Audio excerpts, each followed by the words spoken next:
A somber, lightless sky flickers with the faintest of blues as 100 or so lights huddle together. Men, women, children and warriors, as a group you can barely call an army, saying let the enemy come and harm me, for death with Hussain is sweeter than honey and better than a life with Yazid's money. It's funny, the ground burns when it's sunny, yet no one's running away. These are all flags of Hussain, but they don't sway, proclaiming in life and death by you Hussain will always stay.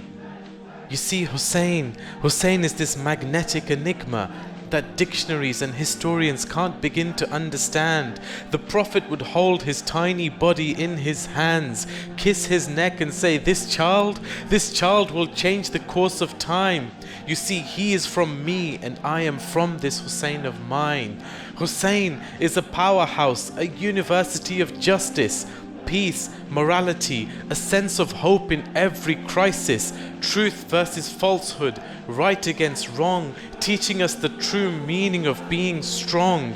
A man so grounded in his principles that despite his thirst, even when the dagger sits at his neck, his Lord always comes first. Hussain was born of nobility and tranquility, from the purest lineage and heritage. But what can we say about his companions, mere mortals like you and I, whose eyes shone brighter than the stars in the night sky, who said, if we're given the sun in one hand and in the other the moon, if we're given oceans of jewels and mountains of pearls and promised the world, we'll never desert you, we won't let them hurt you, though we may be nothing of your status, we'll give you everything that God gave us. These men sat on the edge of heaven and hell, trying to choose a side, knowing full well we'll die if we choose what's right. But it was love at first sight, as they sat mesmerized, watching that sparkle in Hussein's eyes. You see, to each this story has a different meaning, whether it's tears streaming, chest beating, weeping, kneeling, screaming. We won't forget you even if our hearts stop beating, and even though the haters will keep on scheming, nothing they say will stop this feeling. You see, the beauty of Hussein's message is that every time you hear about it, it's like you're hearing it anew.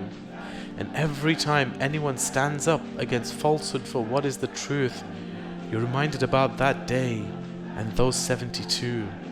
So let's unfreeze that moment under that dark blue sky as they stood valiantly shouting their war cries, knowing, or perhaps not, that young and old, they were about to become the greatest story ever told.